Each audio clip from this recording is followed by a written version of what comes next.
Hello, alternate soldiers. It is Anime Alternates here, and I hope you guys are having a wonderful day. Before we get into the video, just one quick announcement.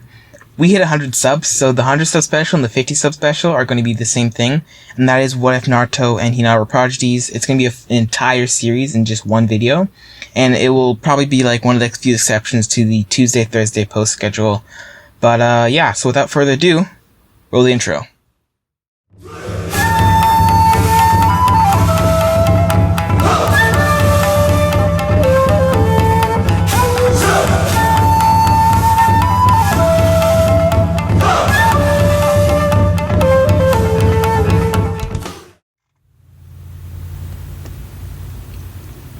"13 days later, Naruto and Gaara had been working on Gaara's connection with Shikaku. The One-Tails had warmed up slightly to Gaara, but still used a prideful tone when talking to him. It was as Naruto expected. The One-Tails was lonely, like Kurama, and wanted someone to talk to.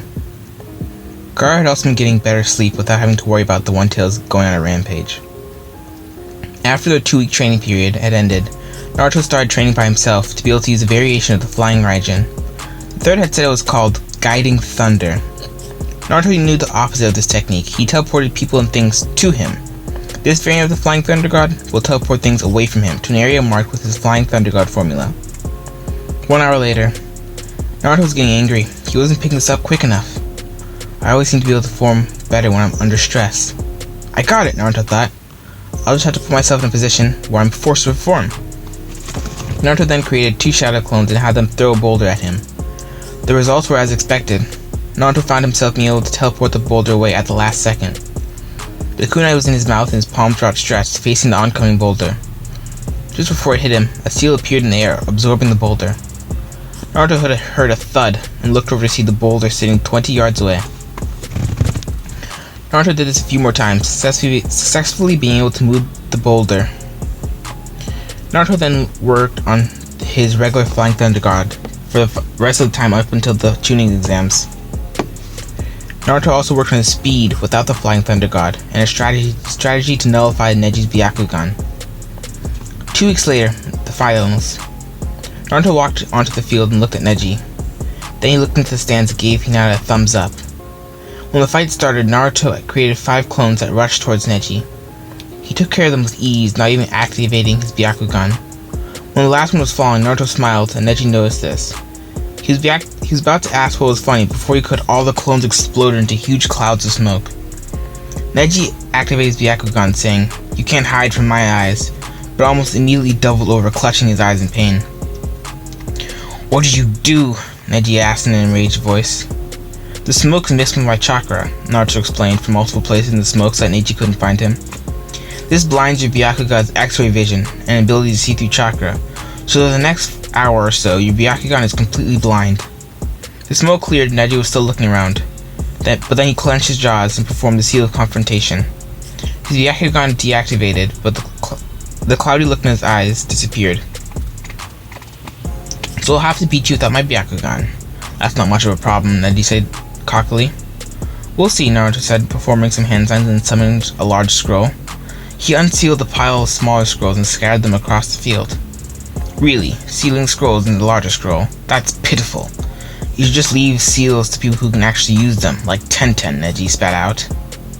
"Just shut up and watch," Naruto said, performing the ram hand sign.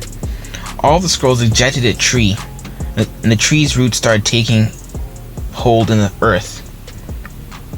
Now, seconds later, the entire field was covered with trees. "Could Tenten do that?" Naruto asked before disappearing. He'd marked every tree with the Flying Raijin mark in multiple places, so he could have utmost durability and maneuverability in this fight. "Wow, he really is good," Lee said, watching Naruto release over 24 scrolls at one time. "Yeah," Tenten agreed. "He's much better than me," she thought. The field. For the next couple of minutes, Naruto threw kunai, shuriken, and senbon from random places and then teleported away before Neji could pinpoint his location. The tree summon was taking too much chakra. He had to release it soon before he had used up too much chakra if he had any hopes of winning later fights.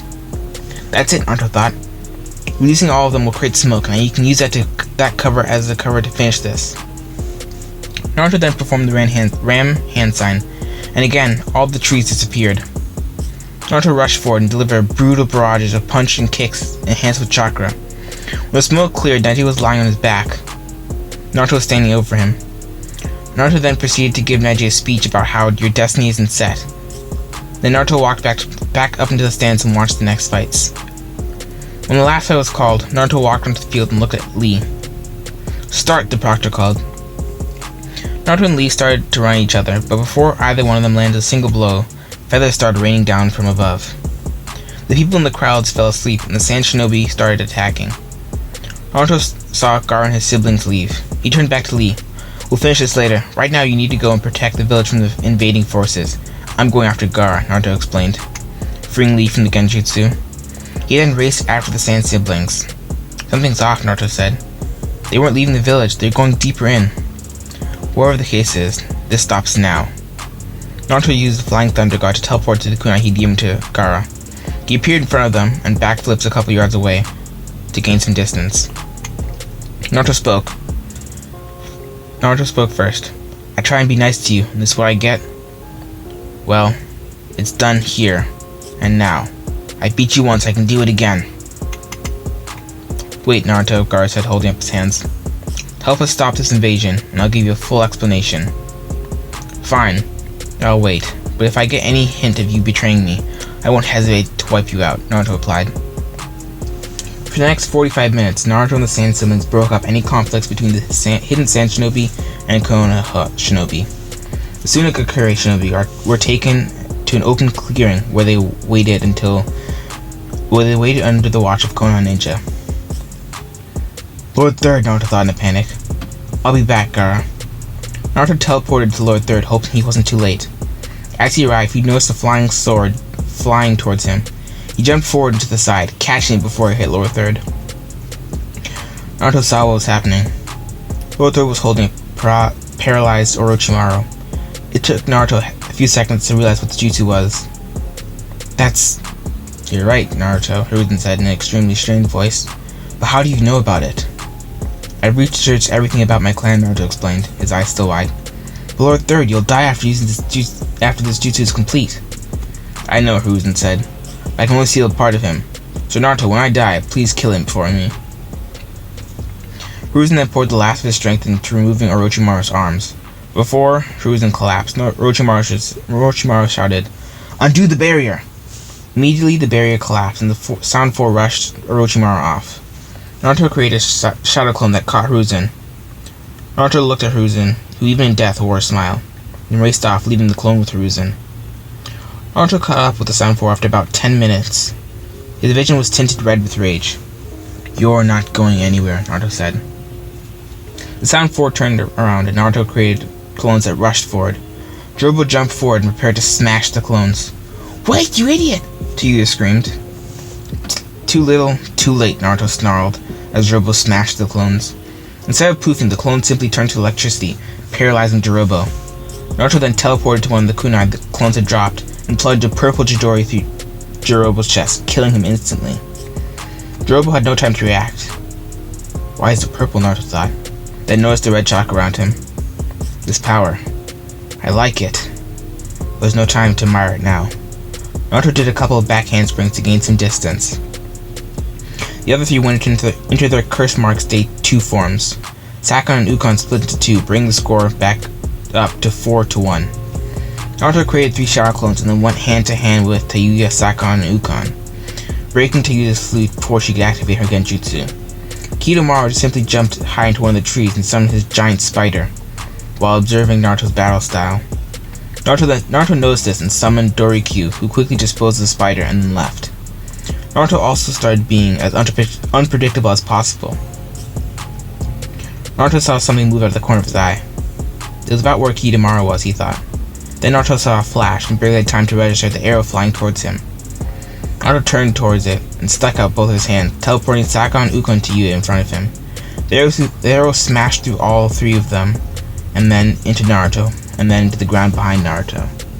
Kidomaru's perspective. He saw his chance and fired an arrow at Naruto. Before he could change his course, Sakon, Ukon, and Tayuya appeared in front of it. The arrow went through all 4 of them, including Naruto. Only then did Kidomaru loosen up. He killed the brat, even though it was at the cost of his teammate's life. He started to turn around, then a hand slapped a piece of paper onto his head. Naruto's perspective. He just managed to dodge the arrow by teleporting Sakon and Ukon in front of him, and then creating a Shadow Clone, and then used the body replacement jutsu to switch with Tayuya. Then he had used the kunai he had thrown on a nearby tree to get closer to Kidomaru. It had been easy to find him. After Kidomaru thought he was dead, he dropped his guard. Naruto then slapped a memory seal on his forehead. The seal on the paper had flared wide and then disappeared. When the paper fell free, the seal was drawn on his forehead. Naruto quickly took out a scroll and transferred all the memories he was able to get from Kidomaru about Orochimaru into it. He then stabbed him in the chest with a kunai and looked around for Orochimaru. He found him running away. Naruto raced after him. When he got closer, a figure with white hair appeared in front of him and kicked Naruto away. "Ah, Kimimaro, you're here," Orochimaru said with relief. Orochimaru's perspective. For the last 10 minutes, he'd watched Naruto take on all the Sound 4. But what Naruto didn't realize was that it wasn't the Sound 4, it was actually the Sound 5. He was about to be killed by Naruto when Kimimaro saved him. "Ah, Kimimaro, you're here," Orochimaru said. Naruto's perspective. "How many of them are there?" Naruto said with annoyance. "That doesn't matter. I'll kill you all and then it's your turn, Orochimaru." "I'm afraid you'll have to get through me first to kill Master," Kimimaro said. For the next 10 minutes, Naruto could barely stay alive. He'd never fought someone so skilled. On top of that, he was tired from fighting the Sound 4. Naruto was left on the floor, barely conscious, as Kimimaro stood above him.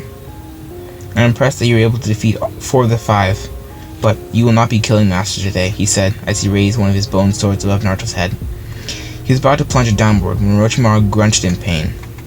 "Master," Kimimaro said, rushing over and forgetting about Naruto. "We need to get out of here," Orochimaru said through gritted teeth. Another figure appeared. Kabuto, Naruto remembered. One more would die, Naruto thought. He would hunt the rest down later. Naruto slowly pulled the silver kunai. He never used it for fighting, but wherever he threw it in training, it always hit its mark. There was a paper bomb attached to it. Kabuto, Kimimaro, and Orochimaru started running away. Naruto aimed for Orochimaru and blasted the kunai forward with wind-style gale palm. Kimimaro saw it coming and shielded Orochimaru with his body. He then formed a dome around the kunai and paper bomb with his ribs and hardened them. Naruto heard Kimimaro say, "I have served you well, Master." And then the paper bomb went off and Naruto passed out. Naruto's clone, 15 minutes ago. He was sitting next to Hiruzen's body and waiting for someone to find them. After about 10 minutes, some Jonin had found them. The clone had then explained that Naruto had gone after Orochimaru and was going to go kill him and his bodyguards. "That's suicide," one of the Jonin shouted. "Me and Raito almost died fighting them." Raito and Genma had actually fought the Sound 4 earlier in this what if, but yeah. "That doesn't matter," the clone said, cutting Genma off. "I'll show you where they are." Genma, Kakashi, and Asuma, Guy, and Kurenai, and Ibiki followed the clone to where Naruto was. The clone poofed in the middle of saying something. "Naruto's in trouble," Kakashi said, speeding up. "We have to hurry." When they got closer, they heard an explosion. This put them all on edge. When they arrived, they saw Naruto lying on the floor, the Sound 4 bodies lying around them. A 5th body was dressed like the other 4, and it was badly burnt. Kakashi went up to Naruto and checked his pulse. "He's still alive," Kakashi said with some relief. "What's this?" Ibiki said, picking up the scroll that was in Naruto's hand. There was a note attached to it. "This scroll contains info on Orochimaru I was able to gather," Ibiki read. "This kid is amazing," Genma said. He was able to defeat 4, possibly 5 Jonin level, and gather info on Orochimaru at the same time. This kid is easily Jonin level, and he was in the finals of the tuning exams. He should be promoted. There's time for that later. Right now we need to get him back to the Leaf," Kakashi interrupted. The Sound Shinobi had all been rounded up, but all the Sound Shinobi had been killed. The Sand Shinobi had sent a couple of their people to go and find the Kazekage. They returned within the hour reporting that the Kazekage had been killed, and that they were actually following Orochimaru's orders without knowing it. Naruto, the Tsunagakure was pardoned on the terms that they owed Konoha. They were then sent back to the Hidden Sand. The council then organized a mission for Jiraiya to go and bring back Tsunade to the Leaf. Naruto's perspective. He'd woken up earlier in the day and was told by Jiraiya that he and Sasuke would be going to go and find Tsunade. 1 hour later, he, Sasuke, and Jiraiya were on the road to other towns. After they got into Shubaku town, Jiraiya told him to check into the hotel while he went to gather some info. Naruto and Sasuke were reading scrolls they brought along when they heard a knock at the door. Naruto signaled Sasuke with hand signs and they grabbed their bags. Naruto then created a shadow clone which took on the appearance of Jiraiya. Sasuke went into the closet, Naruto went behind the door and started performing hand signs. The Jiraiya clone then went to the door and opened it. And from its eyes, Naruto could see that these people weren't friends. He finished the jutsu and thrust his hands out, blasting the door to splinters and blowing the two strangers down the hallway with a wave of water. He then ran to the closet and grabbed Sasuke, who was looking shaken up. He was biting his hand, but Naruto didn't have time to ask what was wrong. He poured chakra into Sasuke and they teleported to Jiraiya, who was about to enter a shop.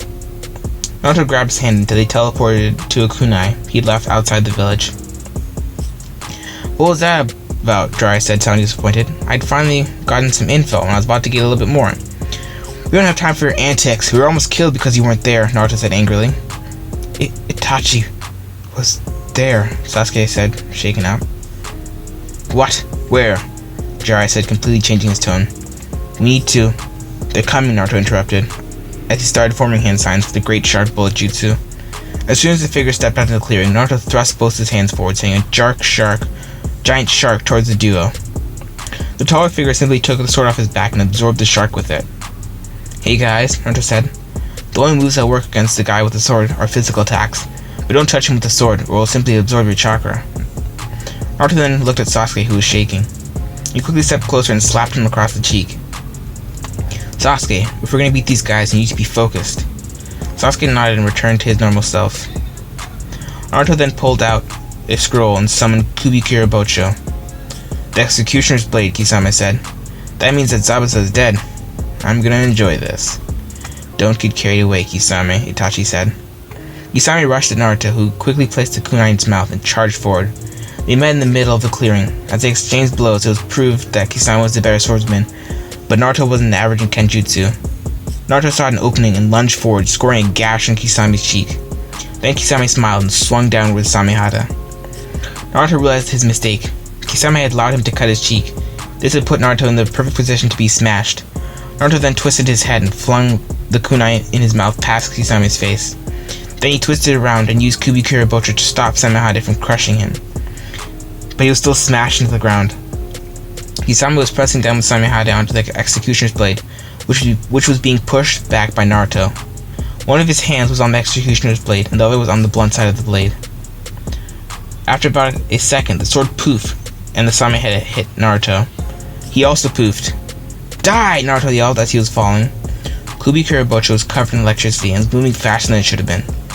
"Chidori execution!" Naruto screamed as his blade swung down. Kisame was able to dodge, but just barely, and it still left a huge gash across his chest.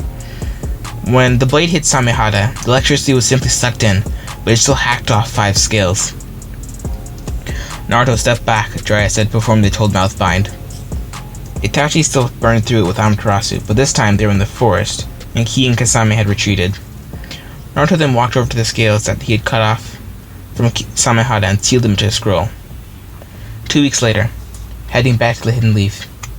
During those 2 weeks, Jiraiya, Sasuke, and Naruto had found Tsunade. She agreed to come back to them with the Hidden Leaf after losing a bet to Naruto. Jiraiya had also shown Naruto the Rasengan. It was really cool, and one time Naruto had tried adding some of his chakra natures into it. When he added lightning chakra into it, he was able to throw it and somewhat control it while it was flying. It also disappeared. When he added wind style chakra, it temporarily lifted him off his feet and formed a shuriken around the orb.